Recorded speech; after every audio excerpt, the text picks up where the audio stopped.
It may not mean nothing to y'all, but understand nothing was done for me, so I don't plan on stopping at all. I want this shit forever, mine, ever mine, ever mine. I'm shutting shit down in the mall, and telling that girl she the one for me, and I ain't even planning the call. I want this shit forever, mine. What it do, Marceau's Wide Hips? It's your girl Keisha, aka Color Me Pynk, and I'm here with this week's All Tea All Shade Love and Marriage Huntsville Season 6 Episode 19 review.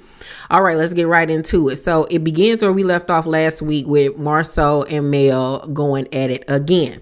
And Marceau says that he does, in fact, want Tisha and Mel to get along with each other. But we all know that's a bunch of malarkey. He does not want them to be cool with one another. He likes the fact that they have this beef going on. Mel then points out that anytime they've had social media beef, it wasn't between her and Tisha. It was always because of something that he said. And she was like, just admit that you throw jabs. Like, just admit it. And he was like, T-shirt business is my trinket when I talk about a small business that's not really doing nothing. And Mel was like, see, that's what I'm talking about. That's the jab-ish that I was talking about. So who is the small business that's not really doing nothing? And he says anybody that it applies to, including you. And they were going back and forth. So I don't think Mel heard when he said that, because if baby, she already ate him up as is. But if she would have heard that during that instance, oh baby, it would have been World War III. So Mel points out that she started a business that made $1 million in a year.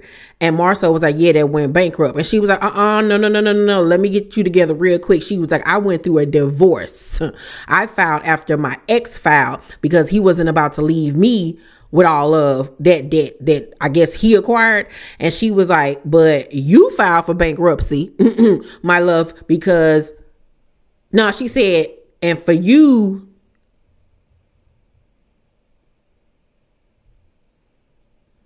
she was like, that's why I filed bankruptcy. She was like, but you have never been divorced. So you filed because your finances weren't right.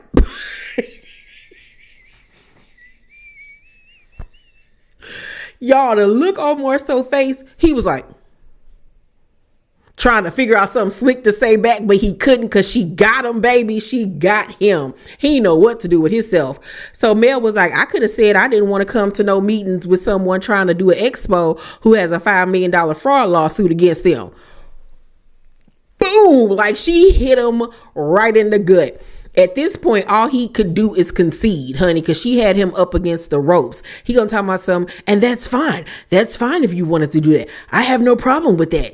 And he was like, he don't know what she do. He just know that every time he look up, she's starting a new business. So it looks like she's just throwing stuff against the wall to see what's gonna stick. No, it's how about I want to diversify. One thing that you know in business, if you have a good business acumen, and that is to have several different streams of revenue coming in. Like myself, I have several different streams of revenue coming in. So you always want to diversify your portfolio, your financial portfolio, and have multiple streams coming in, because at some point you might want to focus more attention here, but you still got money coming in there. The biggest thing that you can do as any entrepreneur is make money in your sleep. And that's what I do. I can stop doing YouTube right now, put out a book, and be financially straight for a year and not have to really do anything. You know what I'm saying? Or I can stop writing books like I have over the last year and a half and strictly focus on YouTube, and I still have book money coming in. You know what I'm saying? So he's an idiot. So Mel was like, what I'm saying is for you to sit here and try to downplay my business knowledge, expertise, and acumen is literally a disgrace, which it is. She's like, all I'm asking is do not try to come for me and what I do. Don't do that. Because why are you doing it? Why? I understand we on a reality show, you know what I'm saying? And we need drama or whatever the case may be. But this goes further than a reality show for us. This beef goes long and deep, and we know one spark can get us back to where we were. So let's not play these little games. And you as a man, you would think that you wouldn't even want to participate in such an act. You know what I'm saying? Like, why are you coming for me? I understand you want me. You know what I'm saying? We all see that, baby girl. Do you like throwing jabs at me because you want to get my one-on-one attention? Is that what we're doing here? You need male's attention? You want me to sit across from you looking good because you like what you see? Like, if she really wanted to go there, she could have really went there. Because I see how you see me. Okay? You look at me in a way that you never look at your wife. Y'all don't want her to go there. So he was like, just because I have an opinion doesn't mean I'm taking a jab. So Melody was like, okay. So from now on, when we have an opinion, it doesn't mean that we're being messy and taking a jab. From this day on, okay? So I don't want to hear nothing when I have an opinion on something that you doing, okay?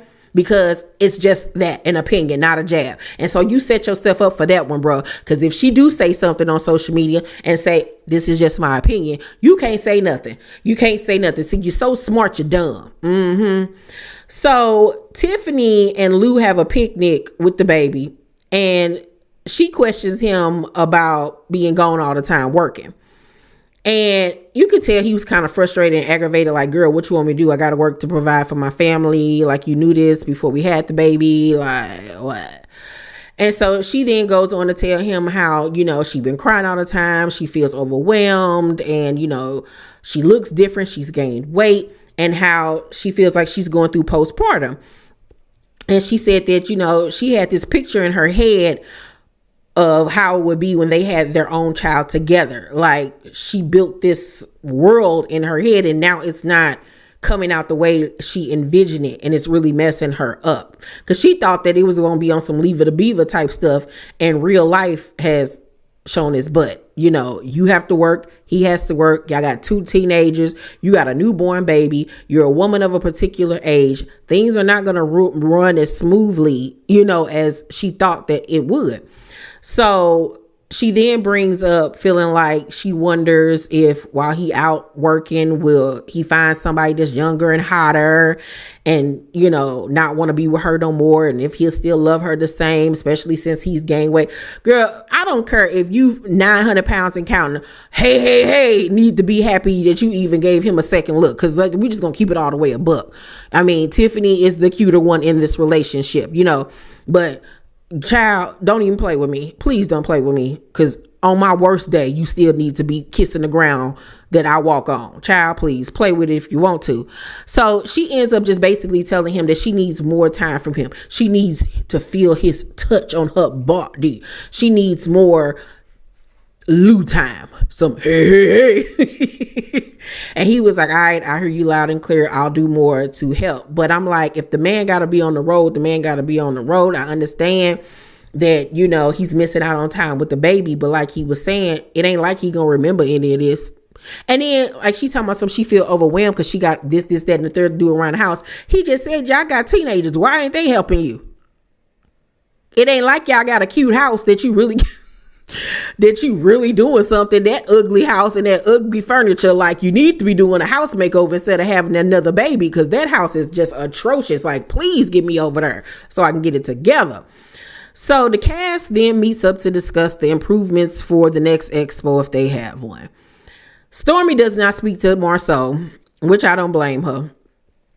And he ends up telling everybody about his meeting with Mel and how he feels as though if you started a business after basically the show, he couldn't say the show, but they were referring to the show. That's why the editors were so messy and petty by putting up that Love and Marriage Huntsville tagline during the middle of the conversation.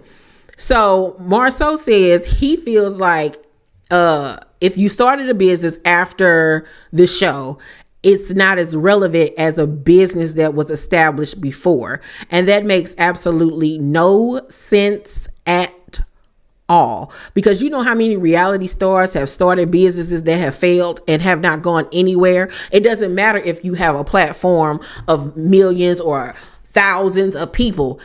If ain't nobody interested. We've seen so many housewives have products that come and go. A la Giselle. With that beauty makeup that she had. and Target discontinued it. No longer sold it. She didn't even try to get it nowhere else. You know what I'm saying?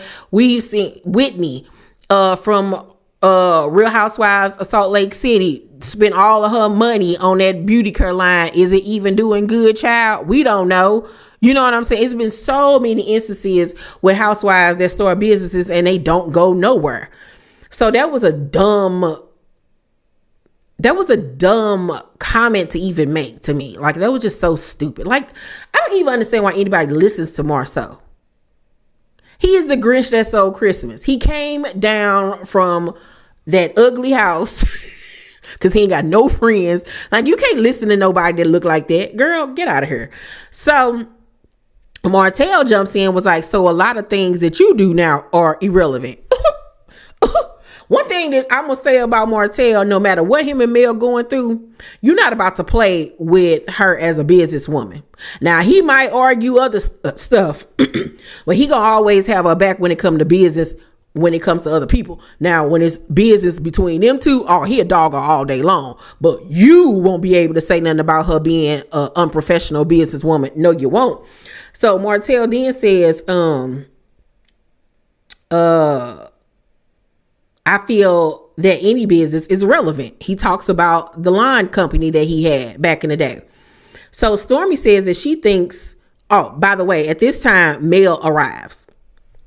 And Stormy says that she feel like motivational speaking would have really helped at the event, because a lot of the participants seems like they needed the encouragement. And when you know you're in a low place, you need that type of motivation because it's a mind thing. If your mind ain't mentally strong, your business is not going to go anywhere, because you have to have the mental fortitude to want to keep on moving forward and thinking of different ways to expand your business and get people to know about you and buy whatever product or whatever it is that you're trying to sell or promote.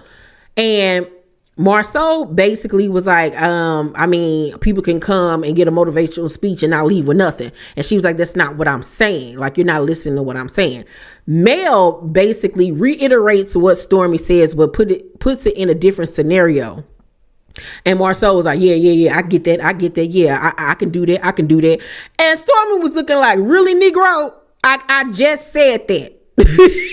She was pissed at that point. So Stormy was like, Courtney, you want me to tell you my question so you can tell him, because he being weird.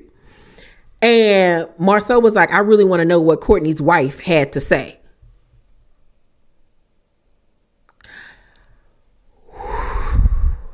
I don't understand how they was able to be in the room with this Negro, because I would have kung fu pandaed him. Ooh, Jesus. He irked my nerves. So I know he irked hers. Stormy in her confessional was like, Marceau's level of sassiness just doesn't work for me. Girl, it don't work for nobody, honey. It don't even work for him, because he is the most masculine looking queen I've ever seen in my life.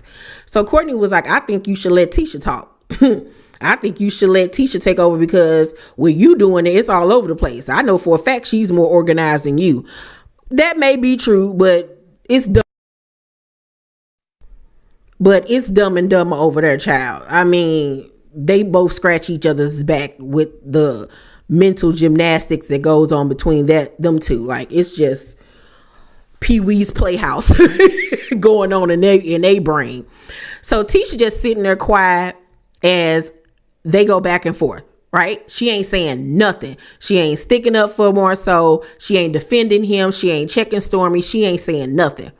So Mel was like, I'm hopeful that by the time you all do the next one, it'll be more organized so I can maybe participate. Tisha say, so you don't think it was organized? And Mel was like, people paying on the day of for booths. We talked about that at Tiffany baby reveal. So no, that's not organized. What the fuck? So, Tisha was like, you said the event wasn't organized. Girl still ain't learned how to say event. Mel was like, there were some parts that weren't. Absolutely. Like, I'm not going to change my opinion. So then here come Tisha. The event was organized, but some of the behind the scenes stuff could have been worked on better. But we are here to give feedback about the main event and not stuff that you feel like should be better. But anything prior to, I don't think we're here to discuss. That's not prior to, my love. That's during. your husband asked for booth money during the event, not prior to the event. So your whole argument doesn't even make sense, Tisha. Why are you trying to chime in all of a sudden? And Mel was like, we're definitely here to discuss all of that because the prior to leads to the main. She was like, we're not going to downplay what I just said, period. And then Mel goes to point out in her confessional, while I'm hearing all these people have all their opinions, Tisha seemed to be very quiet, calm, and receptive even. I would say, but then as soon as I have something to say, I don't know what that was about. I haven't said or done anything to Tisha. This lady can sit up here and go back and forth with your husband, her husband, and you ain't said nothing. And then when Mel gives constructive criticism, now all of a sudden you want to chime in with what this is important and that ain't important and we don't need to talk about this and we don't need, like, Tisha, your jealousy of this lady is just, it's so pathetic. It's so pathetic. It's so pathetic. It's so you would think with the time you've been on this show, the money y'all making, getting your booty done, and your glow up from season 1, that you would be more confident in yourself, but you're still not. You still obviously feel like the girl from season 1 that was Susie Homemaker, didn't wear no makeup, wore your own hair, you wasn't wearing wigs. I wish you would go back to that. Plain Jane, didn't really dress up, crying all the time, having to ask more so for a glass of water, an almond, almond joy. You couldn't do nothing without this man's permission. And you still that same girl that felt like you was in male shadow and you wanted to be male. You wanted to be this strong, beautiful, powerful woman. And you've achieved that in certain areas, but this jealousy towards this lady is so apparent, and can't nobody tell me no different, because ain't no way you got something smart to say to Mel, but to your left, Stormy sitting up there going in on your husband, and you just sitting there swiveling back and forth in that chair. Make it make sense, girl. So Mel leaves because she got a flight to catch. She ain't got time for this.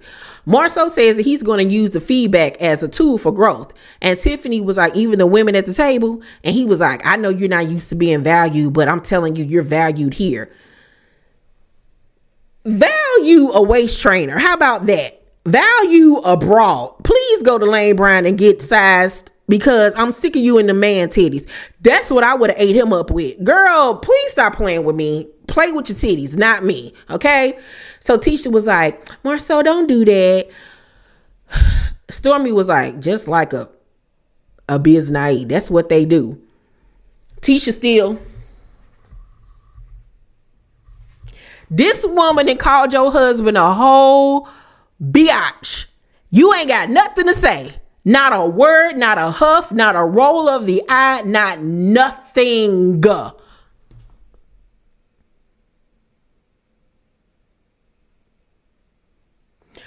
But Mel give constructive criticism and you got something to say? I'm starting to think you scared of Stormy. I really, truly am. Because I think with Mel, she would never physically fight you. But I think with Stormy, she would most likely go upside your head. Because ain't no way you gonna sit up here in my face and call my husband a B. Because he not supposed to argue back and forth with no woman, but we all know what type of woman you married to. You over there in a whole lesbian relationship. Y'all need to be on the L word together, child. But you not about to sit up here and call my man no B and think I ain't gonna check you. Girl, that lady was sitting there on mute. She might as well became a mime because she ain't say nothing, not a word. So then Marceau told him, oh, by the way, I am a B. And Stormy was like, I know a bad one. And so Martel told him to throw that ass. That was funny. So Marceau told him, so, well, we know who we won't invite next time. And Courtney was like, we not coming. Maurice says, why were y'all not coming? Why were y'all not coming? And Marceau says, because they're not needed. Girl, they are needed. They have over $1 million empire over there. They're worth $20-some million. Meanwhile, you over here in a fraud lawsuit. You need all the help you can get, sir. So you talking about somebody ain't needed. No. So Stormy was like, that ain't what you told Mel. And so at this point, Stormy was like, baby, ready to go, because she already knew if they stayed any longer, Courtney was going to end up boom bopping him in the head. So Marcel gonna talk some Mr. and Mrs. Steele. Thank you guys. See, you can't play with certain folks like that, calling this man a woman. Oh, okay, girl. Because see, Courtney better than me. Because I would have got up and pile drived him, honey. Okay? I would have did a swanton bomb off the top rope on Marceau. Because you're not about to play with me, sir. Because he got too much mouth. Too much mouth. And I'm waiting on somebody to finally punch him in it. Because that's what he need. He need for somebody to drag him across the pavement. Because he got way too much mouth. Way too much mouth for any man to act like that. Like, girl, it's not cute at all, Miss Girl. It is not cute. You're not cute. Stop it. You look ridiculous arguing back and forth with women, because now it's making me feel like you want to be me, and I'm gonna need to press charges and get a restraining order.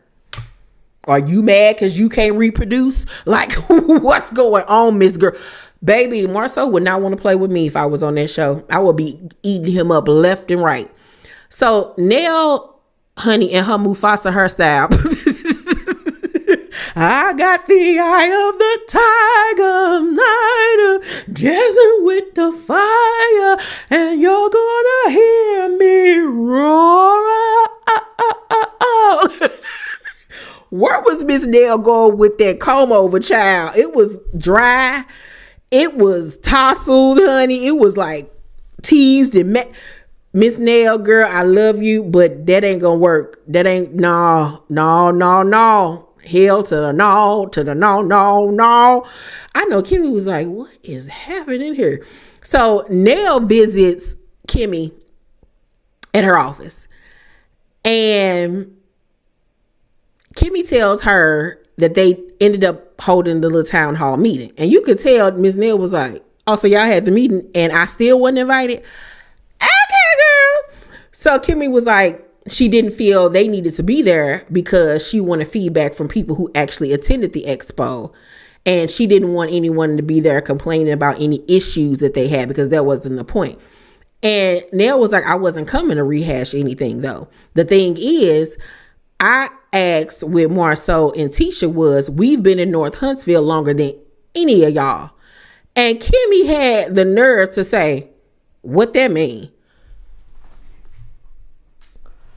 What you mean what that mean? That mean I got more business sense than all of y'all, because I've had a steady business for 30 years that has ever went out of business. So obviously I know what I'm doing. And my husband is a real estate agent. Don't play with me, little girl. Please don't play with me. And now, once again, she in the same age bracket as probably Miss Nell, but still, that wasn't even necessary. It really wasn't. And this is what irks me about Kimmy, because you can do all of that with people that don't even deserve it, but then you over there with Country Crock and allow him to say any disrespectful thing he ever want to say to you, and you just sit up there and just looking like one of the women on a Handmaid's Tale, like you can't stick up for yourself. Girl, get your life together. Please get your life together, because that wasn't even necessary. Like, she wasn't even getting smart with you. She said what I said to Marceau and Tisha. So a hit dog obviously hollered in this case. So Nell was like, that we should have been there. I still don't think you should have made that call for me. And Kimmy was like, but it was my meeting. Girl, you ain't that meeting. Girl, oh, Jesus. Nell was like, why even invite me to the meeting to begin with if that's the case? I'm wondering the same thing, Nell. Like, you already knew I had an issue when they didn't invite me initially to the expo. Then you turn around and do exactly what Tisha did. Invite me to something to then uninvite me or not even invite me. Girl, nobody got time to be playing with y'all. You just as dumb as Tisha and Marceau. So Kimmy was like, I don't want any bad blood with you. This is that fake stuff. I don't like the way these girls on here talking to Miss Nell. I don't like Miss Nell being on this show. I don't think that this is her platform. she just needs to pop in every now and then like she used to. No, I don't like it. She don't fit in. She don't read like that. Like, no, I don't like it. No, nope. So Martel at the end of the episode is at one of his site working when Chris visits and asks, hey, when you moving out? Now, mind you, Marceau, little business partner or whatever, standing right there. And he was like, in about a week and a half. And Chris was like, no. That is not what we discussed. He was like, you need to be out by the 1st. He was like, what you just said will put you after the 1st. We got to get you out of there. The owners want to get this house sold. And Martel friend was like, you ain't got no spot. He was like, yeah, I got a spot, but I can't move by the weekend. Once again, if you got a place already lined up, why would it take you 3 months to get into it? That don't make no sense. You ain't got a place yet, and you just trying to save face. I just can't. So they get off that subject, and Chris makes it known that you got to get up out of there. Stop playing with me. So then Chris reveals to Martel that Marceau and Tisha admitted to them that they got sponsorship, but they didn't want to reveal the amount. I forgot that they did admit that when they had that lunch. I forgot all about that. So Martel was like, that was Melody's suggestion. They didn't even realize they could do that until she brought it up. And he was like, it's a lot of stuff y'all didn't think about until the host introduced y'all to it.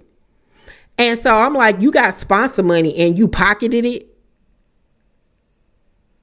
and didn't think to use any of the sponsorship money to, say, for instance, pay the vendors or the speakers that were involved that you had speak? Or how about you could have taken some of that money to get refreshments, something to drink?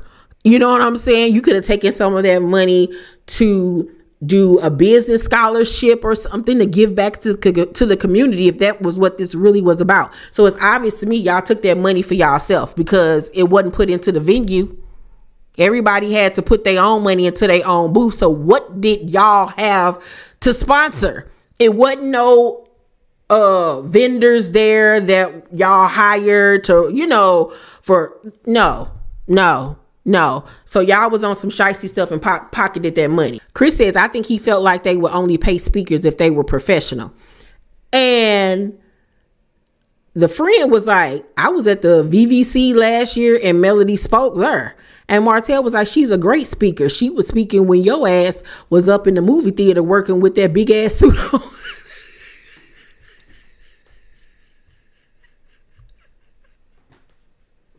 Cause I could just picture Marceau in a big black suit, just looking dumb, just looking stupid with that big booty of his. He was fatter then. Child, get out of here. And it's like, dude, you act like we don't know where you came from. Like, stop trying to act like you Bill Gates out in this girl out in the streets. Like, stop. So, Marcel was like, respect all of that. I just hate when people feel like they can use you and not respect the fact that they did use you. I 100% agree, Hotel. But we're not going to sit up here and act like you're not a user yourself. You use and abuse your wife. You use and abuse anybody that you can to get where you need to be. Hell, you using Chris right now. Not even listening to your friend when he's telling you, I need you to get out this house. And you keep on using y'all friendship as a tool to get over on him. So you ain't no better than Marceau, Miss Girl. So you can stop. So Chris was like, he made the comment, guess who owns Scope now? And Martel really got mad then. He was like, it wouldn't be no Scope without me and Melody. Everything you got now, you wouldn't have touched anything if it wasn't for us being friends to you. Don't forget it can be taken away from you in many ways. In many ways. He stressed that in many ways. And I think he meant by, I know your secrets, don't play with me, I'll tell him. And so he was like, God don't play and I don't play either. Baby, one thing, like I said, you're not going to play with Martel Holt about is the business accomplishments that he and Mel did together, honey. And you're not going to play with Mel regarding her not being a good businesswoman. He'll talk about her not doing nothing and how he did everything, which we all know is a lie. But he ain't going to let you do it. And I love when the Holtz tag team together. I love it. I love it. I love it. Now, mind you, the reunion just taped this past week. And this is what Carlos had to say. Check it out. Okay, so we have a little break. Baby, this cast.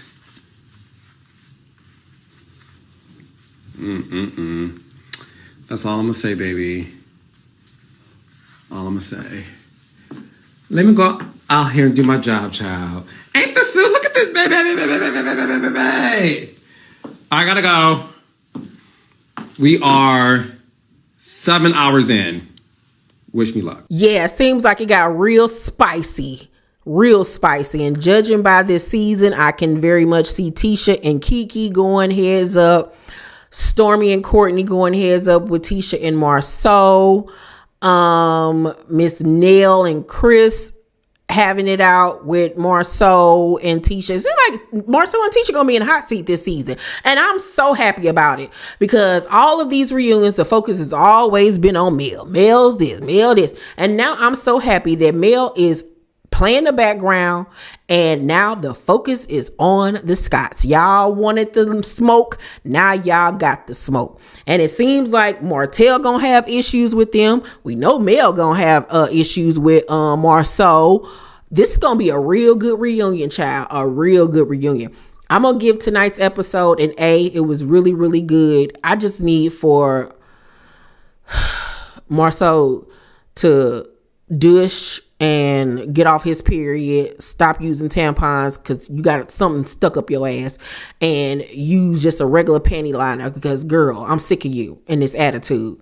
Get you some Midol or something to deal with the cramps and the irritability because ain't nobody got time for you and that mouth, okay? Ain't nobody got time. Nobody. Like I said, play with your titties. Not with us. Y'all let me know what y'all thought about the episode down below in the comment section. Make sure to thumbs up this video, like and subscribe. Hit that notification bell button. I love you, and I'll see you on the next one. Bye.